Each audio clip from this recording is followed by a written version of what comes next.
Hello students, आज हम आगे चलते हैं BA का प्रैक्टिस पेपर जो एनुअल का आया हुआ है मैथ्स का 25-26 का, उसका सेक्शन सी। अब सेक्शन सी 26 क्वेश्चन से स्टार्ट है और ये 3 मार्क्स ईच क्वेश्चंस होते हैं।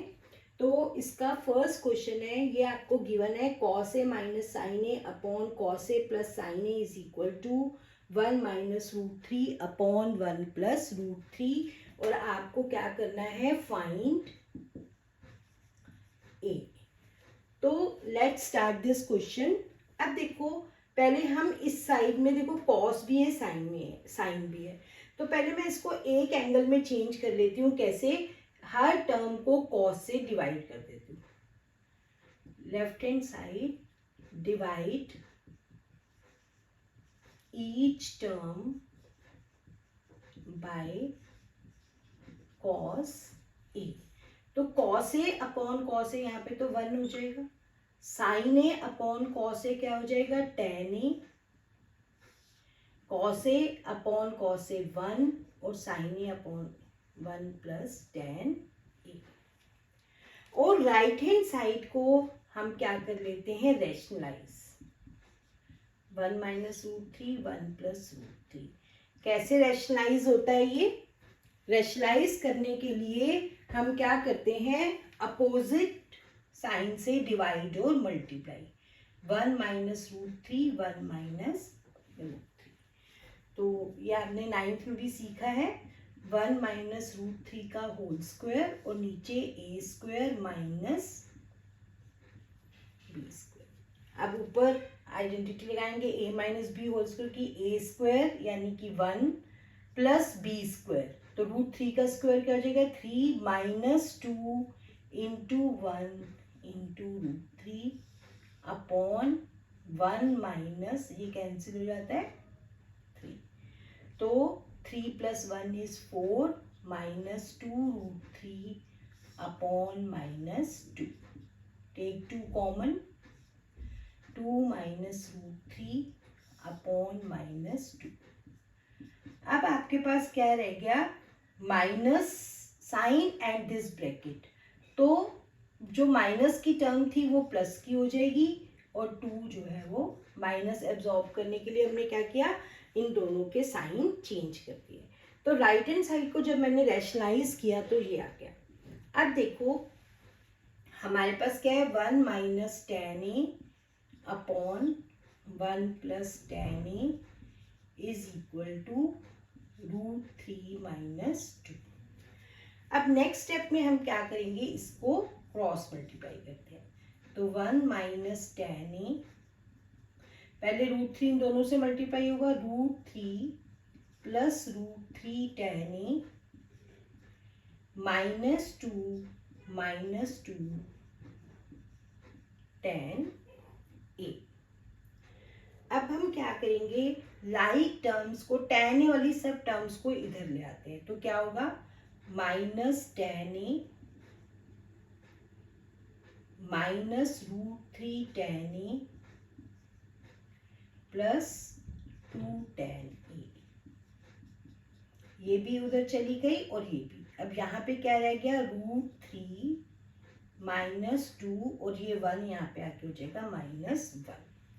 तो हमारे पास क्या आ गया, 2 tan a minus tan a हो जाएगा tan a minus √3 tan a और यहाँ पर √3 माइनस 3। अब हम क्या करेंगे, इसमें से tan a कॉमन ले लेते हैं। तो हमारे पास रह गया 1 माइनस √3 और यहाँ पर √3 माइनस 3। अब tan a 1 माइनस √3, अगर मैं यहाँ से √3 कॉमन ले लूँ तो क्या आ जाएगा, 1 माइनस √3। देखो √3 को वी कैन राइट √3 इंटू √3, तो √3 मैंने कॉमन ले लिया, 1 माइनस √3। तो tan a क्या हो गया, 1 माइनस √3 अपॉन ये भी नीचे आ जाएगा, तो tan ये आ गया √3। अब tan की वैल्यू, tan ये √3 आ गया, तो tan की वैल्यू √3 कितने डिग्री पर होती है? 60 डिग्री पर, तो ए आ जाएगा 60 degree. So this was question number 26। Now next question is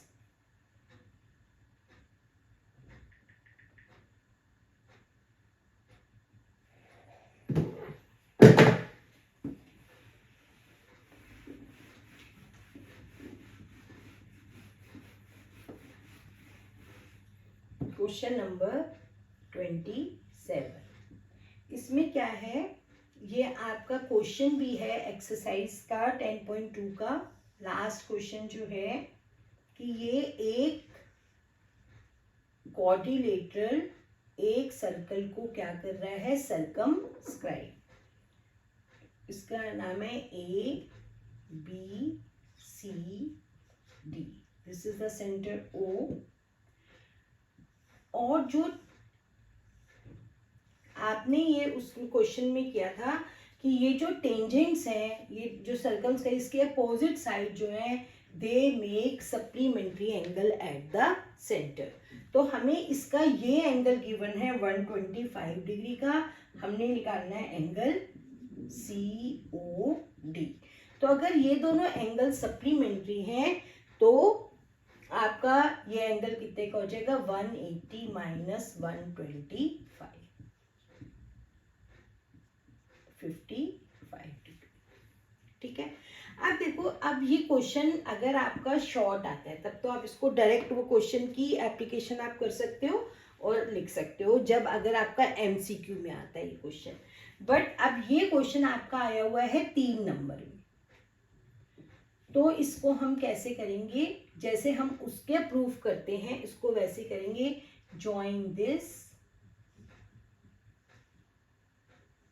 इनको हमने ज्वाइन कर दिया।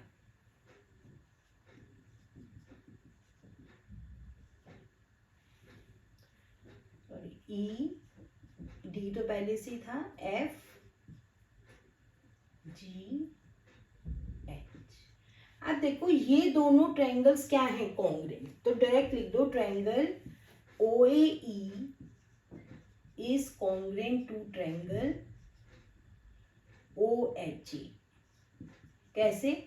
ये कॉमन है, ये tangent from the outside the circle और radii of the same circle by SSS rule. ठीक है। तो ये एंगल 1 जो है वो एंगल 2 के इक्वल हो गया। ठीक है, CPCT से। सिमिलरली ये दोनों ट्रायंगल कॉन्ग्रुएंट है, तो angle 3 similarly angle 3 is equal to angle 4, angle 5 is equal to angle 6 and angle 7 is equal to angle 8। ठीक है। अब 1 2 3 4 5 6 7 8 ये कंप्लीट एंगल बना रहे हैं। 3 4 5 6 7 and 8, तो इनका सम कितना होगा? 360। अब देखो हमें 2 और 3 दिया हुआ है, दोनों मिला के 123 का। तो 1 की जगह हम क्या लिख सकते हैं? 2, और 2 को 2 ही रहने दो, प्लस 4 की जगह क्या लिख सकते हैं? 3।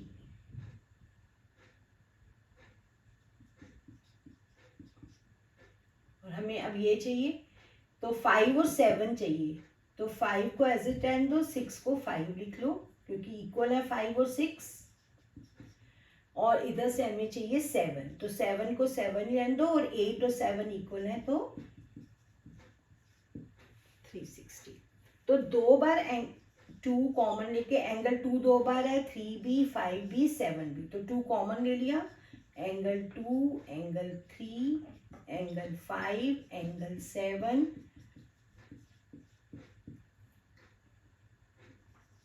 अब 2 प्लस 3 को मिला के कौन सा एंगल बन रहा है? AOB, और 5 और 7 को मिला के COD इज इक्वल टू 360। 2 नीचे चला जाएगा, तो AOB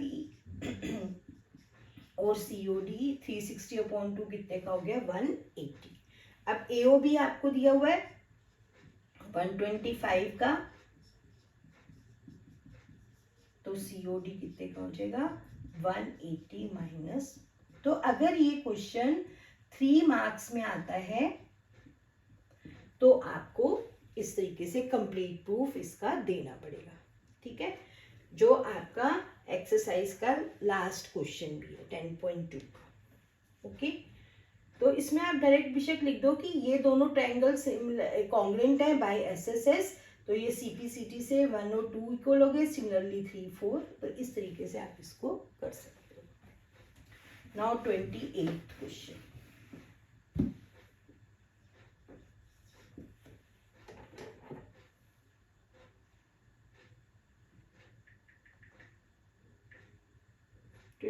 क्वेश्चन है, compute the zeros of the polynomial also establish a relationship between the zeros and coefficients। zeros और coefficients के बीच में आपने रिलेशन भी बताना है। तो एक, अगर आपको मिडिल टर्म ब्रेक नहीं करनी आती तो मैंने एक स्पेशल वीडियो बनाई थी जिसमें मैंने सिर्फ मिडिल टर्म ब्रेक करनी सिखाई थी। तो आपको अगर परफेक्शन चाहिए उसमें तो आप वो मेरी वीडियो को जरूर देखना। तो इसकी हम मिडिल टर्म कैसे ब्रेक करेंगे, मल्टीप्लाई करने पर 16, प्रोडक्ट शुड बी 16, यहाँ माइनस का साइन है, डिफरेंस शुड बी 6। तो यू नो 8 2 ज़ा 16 और 8 माइनस 2 इज 6। तो x स्क्वायर माइनस 6 की जगह लिख देंगे 8 minus 2x minus 16, x square minus 8x plus 2x minus 16, x is common, x minus 8 plus 2 is common, x minus 8, x minus 8, x plus 2। ये zeros निकालने हैं तो इज इक्वल टू 0 लिखेंगे, एक बार x माइनस 8 को 0, एक बार x प्लस 2 को 0, x की वैल्यू आ जाएगी 8 और x की वैल्यू आ जाएगी माइनस 2। अब हमने जीरोस और कोफिशिएंट में रिलेशनशिप करना है। तो क्या रिलेशन होता है कि सम ऑफ जीरोस क्या होते हैं, कोफिशिएंट ऑफ x, यानी कि माइनस बी अपॉन ए। बी क्या है, x का कोफिशिएंट। तो माइनस, ये बहुत बच्चे यहाँ पे गलती करते हैं, एक माइनस फॉर्मूले में है और एक ये माइनस 6 अपॉन 1, तो 6। अब सम ऑफ जीरोस करते हैं, 8 प्लस जीरोस हमारे 8 और माइनस 2, तो इनका सम भी कितना आता है 6। तो एस्टैब्लिश हो गया रिलेशन कि सम ऑफ जीरोस क्या आ गया माइनस बी बाई ए। अब इसी तरीके से प्रोडक्ट ऑफ जीरोस क्या होता है, सी, यानी कि कांस्टेंट टर्म अपॉन ए, यानी कि एक्स स्क्वायर का कोफिशिएंट। अब पहले हम प्रोडक्ट ऑफ जीरोस करते हैं, 8 इंटू माइनस 2, और इधर c की वैल्यू क्या है माइनस 16, a की वैल्यू 1, माइनस 16 नीचे लिख दोगे, हेंस वेरी फाइन। ओके,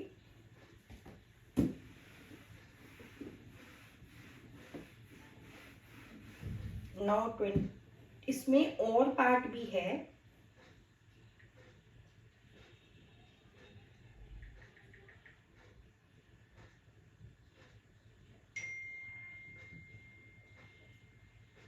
और पार्ट में है, alpha and beta are zeros of,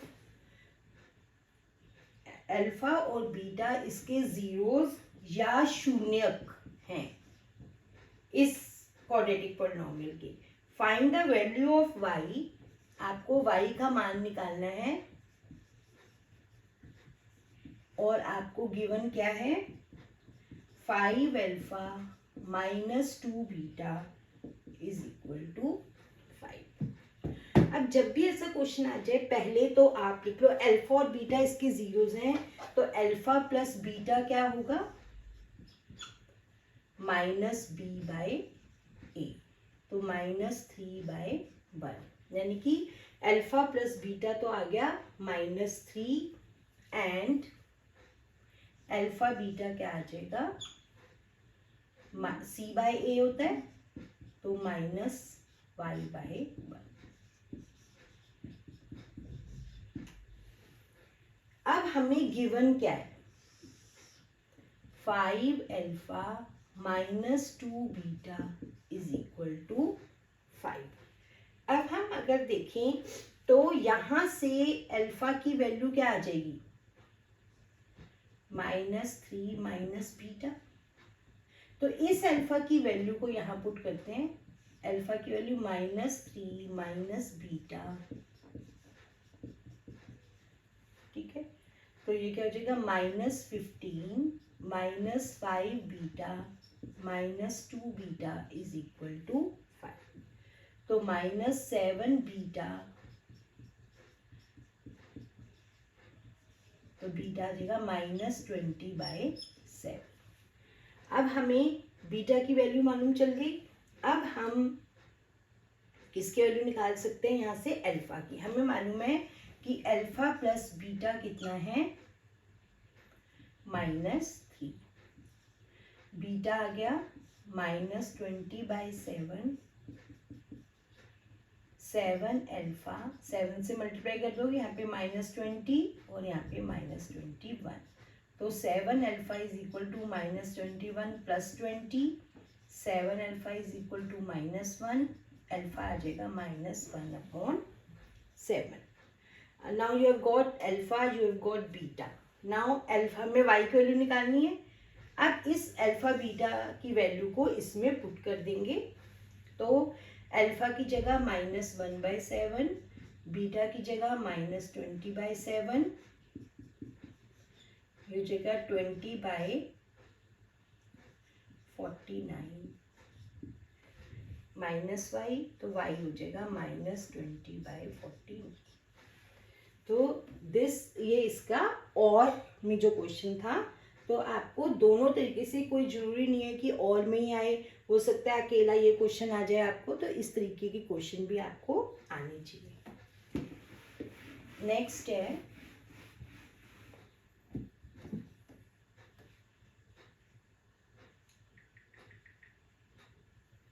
next question is 29।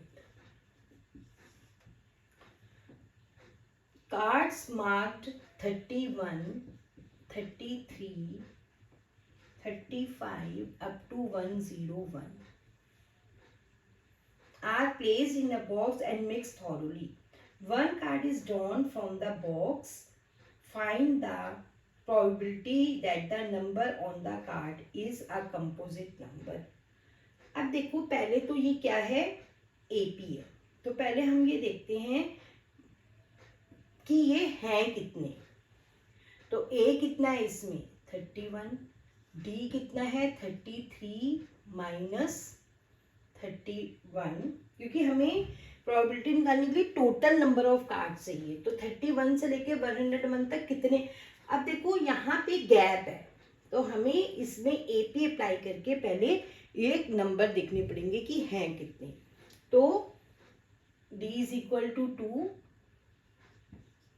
And last term A N दी हुई है 101।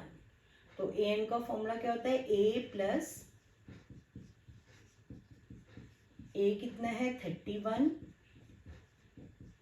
डी इज 2,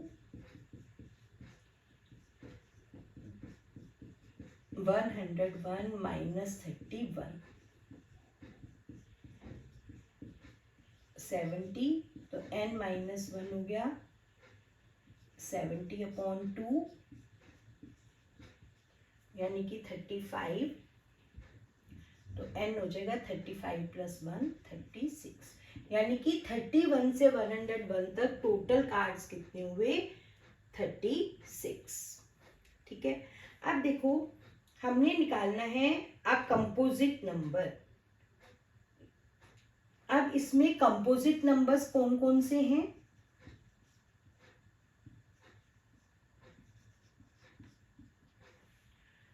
अब देखो कंपोजिट नंबर कौन से होते हैं, जो सिर्फ जिनके मोर देन 2 फैक्टर्स हैं। 31 का तो प्राइम नंबर है, 33 भी कंपोजिट है क्योंकि ये 3 की टेबल में भी आता है, 33 के बाद नेक्स्ट नंबर है 35.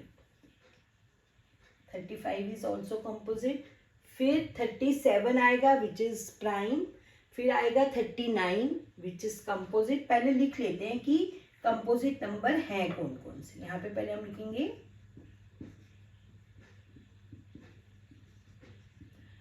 सैंपल स्पेस बनाना पड़ेगा इसका. मैं 39 के बाद अगला नंबर आएगा 41. 41 is prime. 43 is prime. Then आएगा 45 इज. फिर 47 आएगा जो कि प्राइम है. फिर 49. फिर 51 इज कंपोजिट. 53 is prime. फिर 55. फिर 57. 59 नहीं है. 61 भी नहीं आएगा. 63 आ जाएगा. 65. 67. 69 नहीं सॉरी 67 नहीं होगा. 69. देन 70. 1. 73. 75. 77. 79 भी नहीं आएगा. 81. 83 नहीं आएगा. 85. 87. 89 नहीं आएगा. 91. देन 93. 94 तो होगा ही नहीं. 95. देन 97 नहीं आएगा. 99 एंड 101 नहीं होता. तो कितने बने? 1 2 3 4 5 6 7 8 9 10 11 12 13 14 15 16 17 18 19. तो प्रोबेबिलिटी कितनी हो जाएगी?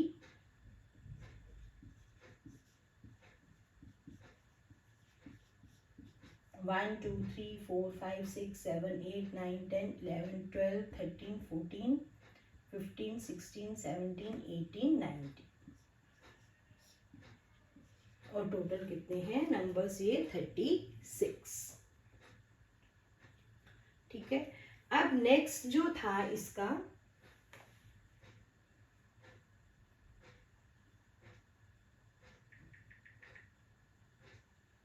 Perfect square. अब पहले हम देख लेते हैं कि परफेक्ट स्क्वायर हैं कौन कौन से. 31 के बाद 32 33 34. देखो परफेक्ट स्क्वायर जो है पहले हम देख लेते हैं. 31 के बाद कौन सा होता है? 36. फिर होता है 49. फिर होता है 64. फिर होता है 81 और फिर होता है 100. अब इसमें से कौन से नंबर हैं जो इसमें आएंगे? जो इसमें सारे ऑड नंबर है. 31 33 35 37. तो इसमें ऑड नंबर कौन कौन से हैं? 49 है और 81 है. तो परफेक्ट स्क्वायर इन दोनों के बीच में सिर्फ दो ही आ रहे हैं. 49 एंड 81. तो 2/36. 1/8. नेक्स्ट है मल्टीपल ऑफ 7.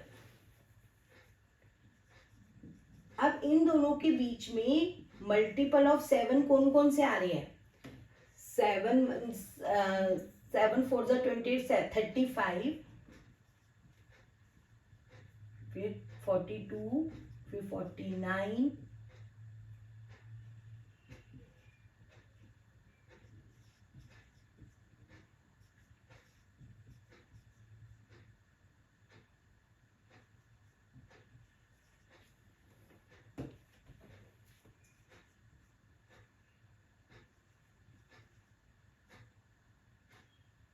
बस यही आएंगे. बट इसमें तो सारे ऑड नंबर्स हैं. तो इनमें ऑड वाले कौन से हैं? 35 1 2 3 4 एंड 5. तो मल्टीपल ऑफ 7 की प्रोबेबिलिटी क्या हो जाएगी? 5/36. तो दिस वाज क्वेश्चन नंबर 29.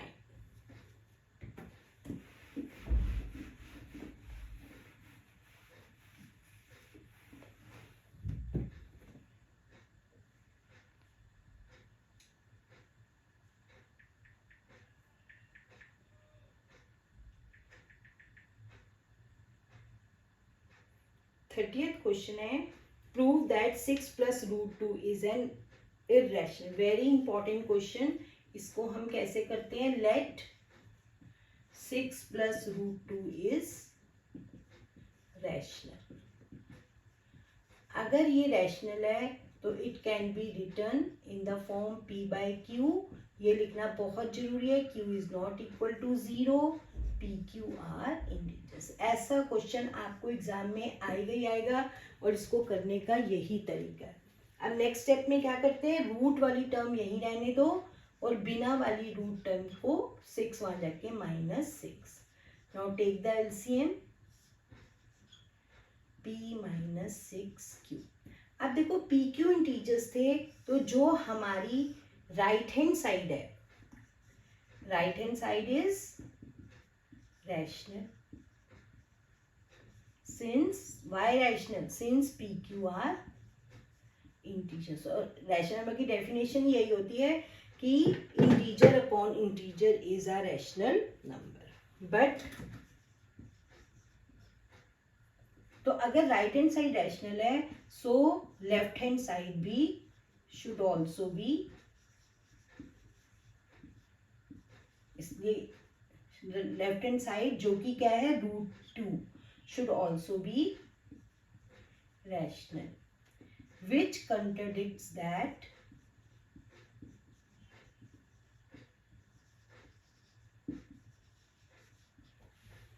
क्या कंट्रडिक्ट करते हैं कि root 2 is, which contradicts the fact, ये एक फैक्ट है कि रूट 2 इज irrational। यही आपकी लाइंस रहेंगी हर क्वेश्चन में, और शुरू के कुछ भी यहाँ पे आ जाए यही स्टेप फॉलो करने आपके। तो this contradiction is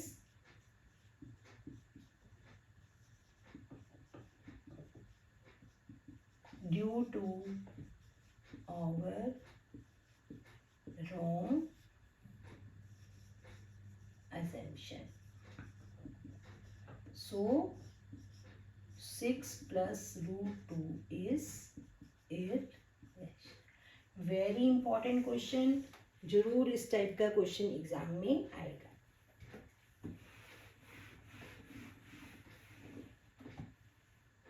thirty first section C का लास्ट क्वेश्चन है।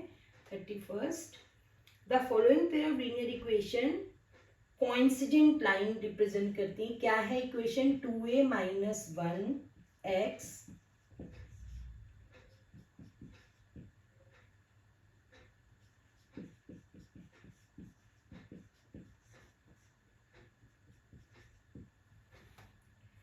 Find the value of a and b। आपको a एंड b की वैल्यू निकालनी है। तो कैसे करेंगे इस क्वेश्चन को, पहले तो ऐसे क्वेश्चन में ये देख लो हमारे पास क्या है, यहाँ पे इस क्वेश्चन देखो x y ये ठीक है, यहाँ पे x और ये इकट्ठी हुई है टर्म्स, तो हम पहले x वाली टर्म लिखेंगे, फिर -2y, और फिर बिना x वाली कौन सी है, 3xy वाली 3 माइनस b। पहले तो इसको ठीक करना बहुत जरूरी है। Now this is equation 1 and this is equation 2। तो a1 बाई a2 क्या हो जाएगा, 2a minus 1/3, b1 by b2 क्या हो जाएगा, -3/-2, और c1 बाई c2 5/3। अब कांस्टेंट लाइंस की कंडीशन क्या होती है, many solution. Constant lines means जो संपाती रेखाएं होती हैं। संपाती रेखाओं का मतलब कि अनेक हल, और अनेक हल या उसकी क्या कंडीशन होती है,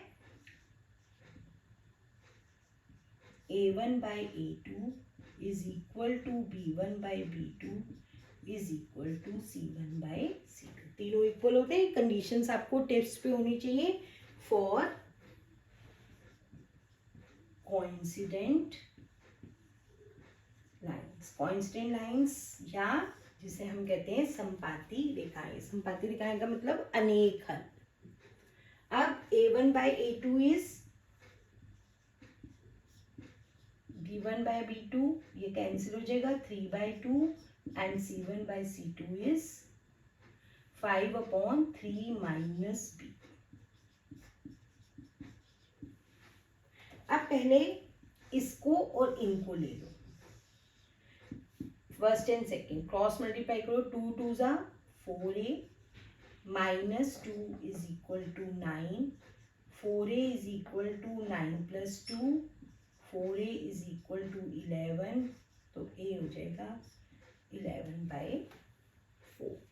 नाउ अब इन दोनों को ले लो, ये दोनों रेशियोज को, 3/2 is equal to 5/3 minus B। Cross multiply करो, 3 3 ज़ा 9 minus 3B is equal to 10, 10 minus 9 is 1। तो दिस वाज द वे। बहुत बच्चे इसको ही गलती कर लेते हैं कि इस पूरे को B2 मान लेंगे। नो, पहले आपने क्वेश्चंस को बहुत ध्यान से देखना है कि x और x इकट्ठा होना चाहिए, y और y, और बिना x y वाली टर्म्स इकट्ठे होना चाहिए, तब आपने उसको करना शुरू किया। नाउ लास्ट इसका ही और वाला जो है,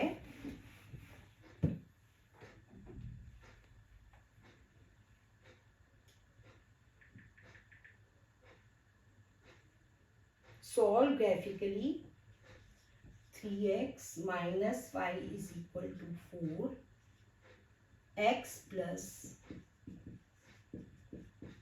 देखो ग्राफिकली सॉल्व करने का मैं बहुत इजी मेथड बताती हूँ। पहले फर्स्ट इक्वेशन ले लो, उसके 2 पॉइंट्स निकाल लो।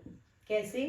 एक बार x को 0 लेंगे तो ये 0 हो जाएगा, minus y is equal to 4, तो y हो जाएगा -4। तो हमारी टेबल क्या बनी? x is 0, y is -4. Now let y is equal to 0. y 0 लेंगे तो ये खत्म हो जाएगा, हमारे पास क्या रह जाएगा? 3x is equal to 4, x is equal to 4/3। 4 को 3 से 1 प्लेस तक कर लो, 1.3 आ जाएगा। ठीक है, तो ये फर्स्ट इक्वेशन की y 0 और x 1.3, ये फर्स्ट इक्वेशन का आपका हो गया। अब सेकेंड है x plus 5y is equal to 10, let x is equal to 0, ये हो गया 0, 5y is equal to 10, y हो जाएगा 10/5 यानी कि 2। x is 0, y is 2। अब y को 0 ले लो तो x कितना आ जाएगा? y 0 हो गया तो ये खत्म हो गया, x इज इक्वल टू 10। अब इसका आप ग्राफ ड्रॉ करके जहां पर दोनों लाइंस कट करेंगी वो इसका क्या हो जाएगा? Solution. So this was section C। In the next video we will do section D। अगर आपको ये वीडियो अच्छी लगी हो तो प्लीज़ मेरे चैनल को लाइक, सब्सक्राइब एंड शेयर जरूर कीजिएगा।